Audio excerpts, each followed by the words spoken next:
ગુજરાતના મુખ્યમંત્રી ભૂપેન્દ્રભાઈ પટેલ આજે શનિવારે સવારે જામનગરની મુલાકાતે આવ્યા હતા। મુખ્યમંત્રીના આગમન સમયે જામનગર એરપોર્ટ ખાતે કેબિનેટ મંત્રી મુળુભાઈ બેરા, મેયર વિનોદભાઈ ખીમસુરિયા, સાંસદ પૂનમબેન માડમ, જિલ્લા પંચાયતના પ્રમુખ મેયબેન ગડચર તથા શહેરના બંને ધારાસભ્યો દિવેશભાઈ અકબરી અને રીવાબા જાડેજા ઉપરાંત શહેર બીજેપીના પ્રમુખ બીનાબેન કોઠારી તેમજ ઉચ્ચ અધિકારીઓએ મુખ્યમંત્રીને વેલકમ કર્યું હતું।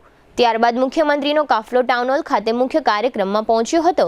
રાજ્યના મુખ્યમંત્રી ભૂપેન્દ્ર પટેલના અધ્યક્ષ સ્થાને જામનગર શહેરના એમપીસર ટાઉન હોલ ખાતે શહેરી વિકાસ વર્ષ 2005ના 20 વર્ષની પૂર્ણતાના અવસરે વિશેષ કાર્યક્રમનું આયોજન કરવામાં આવ્યું હતું, જેમાં જામનગર શહેર તથા ગ્રામીણ વિસ્તારોના ₹430 કરોડ 50 લાખના ખર્ચે વિવિધ 30 વિકાસલક્ષી પ્રકલ્પોનું લોકાર્પણ ખાતમુહૂર્ત કર્યા બાદ સ્પીચના સંબોધનમાં સૌપ્રથમ મુખ્યમંત્રી ભૂપેન્દ્ર પટેલે પોતાની આગવી શૈલીમાં જામનગરે આજે ખરેખર વટ પાડી દીધો નું જણાવતા ઉપસ્થિત તમામ લોકોએ આ વાતને તાળીઓના ગડગડાટથી વધાવી લીધી હતી। વધુમાં મુખ્યમંત્રીએ પોતાની સ્પીચમાં જણાવ્યું હતું કે વિકાસની રાજનીતિથી નવો અધ્યાય આલેખવાની વડાપ્રધાનની દૂરદેશિતાને બિરદાવતા કહ્યું હતું કે સેવા, સમર્પણ, સુશાસનના સમન્વયથી નાગરિકોની સુવિધા અને સુખાકારી વધે તે માટે વડાપ્રધાનની રાહબરી હેઠળ રાજ્યમાં આયોજનબદ્ધ કામગીરી કરાઈ રહી છે। નગર એટલે કે નળ ગટર રસ્તાની વિભાવનાથી અલગ પડીને નગરોને વિકાસના વાઇબ્રન્ટ કેન્દ્રો બનાવવા રાજ્ય સરકાર સતત પ્રયત્નશીલ છે તેવી ખાતરી ઉચ્ચારતા મુખ્યમંત્રીએ વિકાસના કોઈ પણ કામ માટે જનપ્રતિનિધિને રજૂઆત કરી શકવાની સામાન્ય નાગરિકની તત્પરતાને યોગ્ય પ્રતિસાદ આપવા રાજ્ય સરકારની કટિબદ્ધતા વ્યક્ત કરી હતી। શહેરી વિકાસ વર્ષને 20 વર્ષ પૂર્ણ થાય છે ત્યારે શહેરોના વિકાસ માટે સમગ્ર રાજ્યમાં ગાર્ડન, ઓવરબ્રિજ, ડ્રેનેજ નેટવર્ક વગેરે કામગીરીઓ રોડમેપ તૈયાર કરી રાજ્યભરમાં તેનું ઝડપી અમલીકરણ કરાઈ રહ્યું છે। આ વર્ષના ગુજરાતમાં બજેટમાં ₹30,000 કરોડ શહેરી વિકાસ માટે ફાળવવામાં આવ્યા છે। માત્ર શહેરીજનો નહીં પરંતુ છેવાડાના માનવી સુધી સુખાકારીઓ પહોંચાડવાનો પ્રયત્ન ગુજરાત સરકાર કરી રહી છે। વડાપ્રધાન નરેન્દ્રભાઈ મોદીએ જનતાને આપેલા વચનો પૂર્ણ કરતા લોકોનો સરકાર પ્રત્યેનો વિશ્વાસ વધ્યો છે। ભારત દેશ વિશ્વની સૌથી મોટી અર્થવ્યવસ્થામાં ચોથા ક્રમે પહોંચ્યું છે અને નજીકના સમયમાં ત્રીજા ક્રમ પર પહોંચવા આગળ વધી રહ્યું છે તેમ પણ મુખ્યમંત્રીએ જણાવ્યું હતું। આ પ્રસંગે રાજ્યના કેબિનેટ મંત્રી મુળુભાઈ બેરાએ જણાવ્યું કે જામનગર જિલ્લો વિકાસની દિશામાં સતત પ્રગતિ કરી રહ્યો છે। છેલ્લા 20 વર્ષમાં જામનગર જિલ્લાને ₹2500 કરોડથી વધુના વિકાસ પ્રકલ્પો મળ્યા છે ત્યારે આજે મુખ્યમંત્રી ભૂપેન્દ્ર પટેલ દ્વારા લોકાર્પિત થઈ રહેલા શિક્ષણ, આરોગ્ય, પરિવહન, બાંધકામ સહિતના વિકાસ કામો જામનગરને નવી ઊંચાઈએ લઈ જશે અને શહેરીજનોની સુખાકારીમાં વધારો કરશે। આ પ્રસંગે સાંસદ પૂનમબેન માડમે જણાવ્યું હતું કે આજે ડબલ એન્જિન સરકારના કારણે જામનગરે વિકાસની અનેક ઊંચાઈઓ સર કરી છે। વર્ષ 2014 પહેલા શહેરી વિકાસમાં કેન્દ્ર સરકારની ભાગીદારી ખૂબ જ ઓછી હતી, પરંતુ હવે કેન્દ્ર અને રાજ્ય સરકાર નાગરિકો સુધી પહોંચી છે અને વિકાસ કામોને સરળતાથી મંજૂરી મળી રહી છે। મુખ્યમંત્રી દ્વારા ₹34 કરોડ 74 લાખના ખર્ચે લોકાર્પણ કરાયેલા મુખ્ય કામોમાં 2 શહેરી સામૂહિક આરોગ્ય કેન્દ્રો, જામનગર મહાનગરપાલિકા ઓફિસ કેમ્પસમાં નિર્માણ પામેલ નવું જનરલ બોર્ડનું બિલ્ડિંગ, શાળાઓમાં નવા ક્લાસરૂમ તેમજ ₹395 કરોડ 76 લાખના ખર્ચે ખાતમુહૂર્ત કરાયેલા કામોમાં એમપીસા મેડિકલ કોલેજમાં 2 હોસ્ટેલો, સરકારી ડેન્ટલ કોલેજ અને હોસ્પિટલનું અપગ્રેડેશન અને બાંધકામ, ફ્લાયઓવર, સીવેજ ટ્રીટમેન્ટ પ્લાન્ટ તથા sewage pumping station, fire station, શહેરના વિવિધ વિસ્તારોમાં રોડ રસ્તાના કામોનો સમાવેશ થાય છે। આ કાર્યક્રમમાં મહાનુભાવો દ્વારા મુખ્યમંત્રીનું મોમેન્ટો, શાલ અને હાલારી પાઘડીથી સન્માન કરવામાં આવ્યું હતું। મુખ્યમંત્રીએ જામનગરની વિકાસ યાત્રાને વર્ણવતી કોફી ટેબલ બુકનું વિમોચન કર્યું હતું। આ કાર્યક્રમમાં ઉપસ્થિત સર્વે ગુજરાતના શહેરી વિકાસના 20 વર્ષની ઉજવણીના ઉપક્રમે જામનગરની છેલ્લા 20 વર્ષની વિકાસ યાત્રાને વર્ણવતી દસ્તાવેજી ફિલ્મ નિહાળી હતી।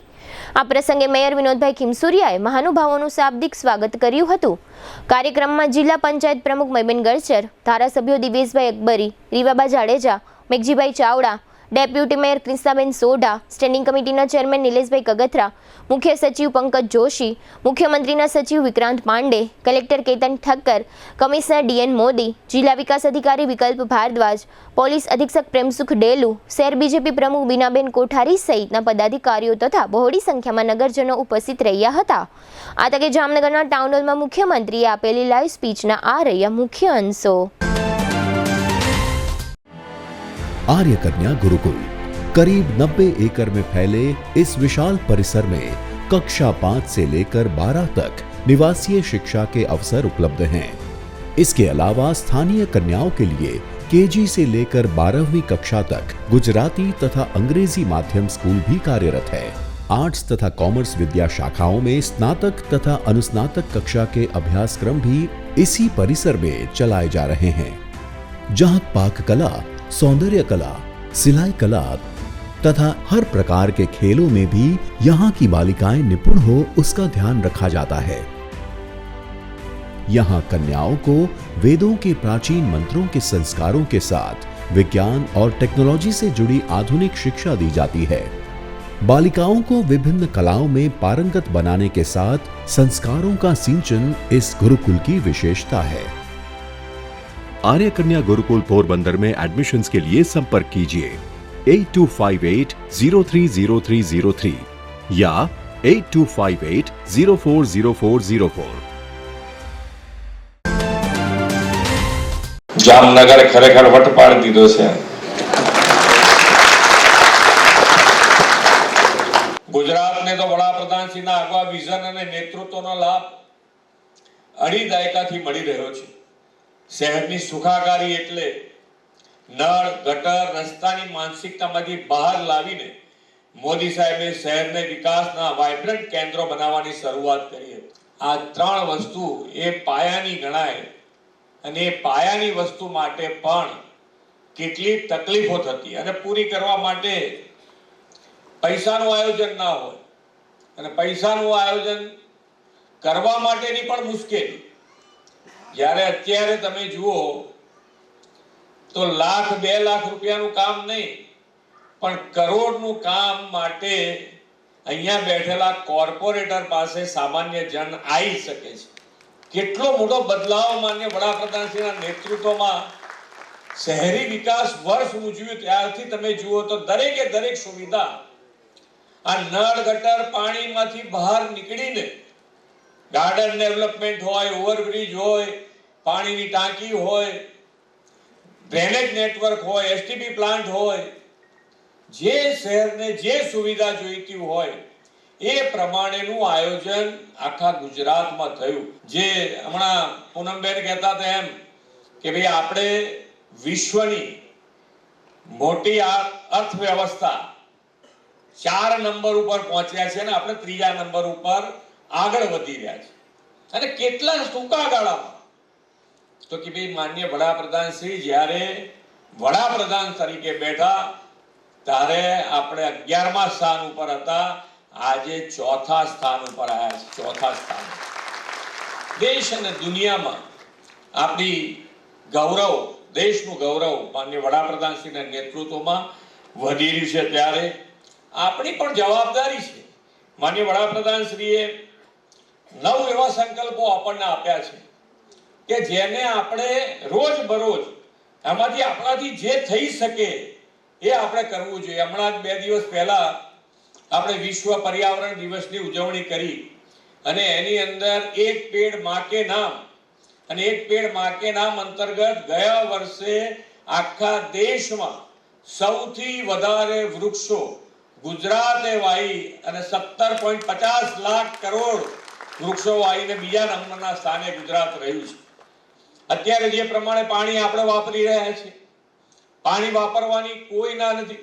આપણે પાણી વાપરવું જોઈએ, પાણી મળી રહ્યું છે, એમાં પણ ક્યાંક વધારો થતો હોય તો એ કરવાની ના નથી કે પાણી વાપરે એની વાત જ નથી, પણ પાણી ભવિષ્ય માટે અહીંયાથી હમણાં વડાપ્રધાન શ્રી કહેતા કે આપણા ભવિષ્યને આપણે શું આપવું છે, કેવી રીતે આપવું છે, તો એના માટેનો પણ આજથી જ વિચાર કરવો જોઈએ।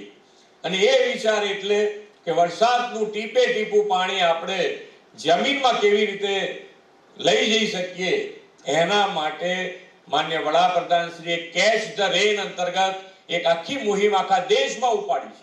તમે જુઓ માન્ય વડાપ્રધાન શ્રીએ સરકારી કોઈ પણ યોજના છે એના મુખ્ય મધ્યમાં જે કોઈને રાખ્યા હોય તો એ નાનો માણસ છે, છેવાડાનો માણસ છે, ગરીબ છે, એના માટેની જ આ બધી યોજનાઓ બને છે અને છેક સુધી એને પહોંચાડવાનો પ્રયત્ન કર્યો છે। સેચ્યુરેશનનો વિચાર પહેલા સ્કીમો બને, પ્રજાજનો માટેની સ્કીમ બને તો ખબર હોય તો એનો લાભ લઈએ। અત્યારે સેચ્યુરેશનનો વિચાર માનનીય વડાપ્રધાનશ્રીએ કર્યો છે। સરકારી યોજના જે બની છે એને 100% એને કેવી રીતે પહોંચાડી શકાય, જેને મળવા પાત્ર છે એને 100% કેવી રીતે પહોંચાડી શકાય, એ અભિગમ સાથે આજે સરકાર કામ કરી રહી છે માનનીય વડાપ્રધાનશ્રીના નેતૃત્વ અને માર્ગદર્શનમાં. તો આપણે સૌ પણ આમાં સહભાગી થઈએ. માનનીય વડાપ્રધાનશ્રી આયા અને શહેરી વિકાસ વર્ષની જ્યારે એમણે 25ની શરૂઆત કરાવી એ વખતે એમણે બોલ્યા છે કે ગુજરાત માટે 2 ટાર્ગેટ થઈ શકે એવા છે. તો એનું પણ અમે આયોજન કર્યું છે કે 2035માં જ્યારે આપણે 75 વર્ષ ગુજરાત સરકારને થાય ત્યારનો ટાર્ગેટ, અને પછી 2047માં આપણે વિકસિત ભારત અને વિકસિત ભારત માટે વિકસિત ગુજરાત. તો ગુજરાત 2035માં ક્યાં સુધી જઈ શકે અને 2035 થી 2047 કેવી રીતે પહોંચાય, એટલે આપણી પાસે 2 ચાન્સ છે. તો બંને માટે આપણે ટાર્ગેટથી કામ કરીશું તો મને લાગે છે ત્યાં સુધી જે માનનીય વડાપ્રધાનશ્રીનો સંકલ્પ છે કે વિકસિત ભારત, તો વિકસિત ભારત માટે વિકસિત ગુજરાત સૌથી વધારે લીડ લઈને આગળ વધશે. આપ સૌ પણ એમાં સહભાગી થશો એ જ અભ્યર્થના સાથે વિરમું છું. ભારત માતા કી જય. વંદે માતરમ. જય જય ગરવી ગુજરાત.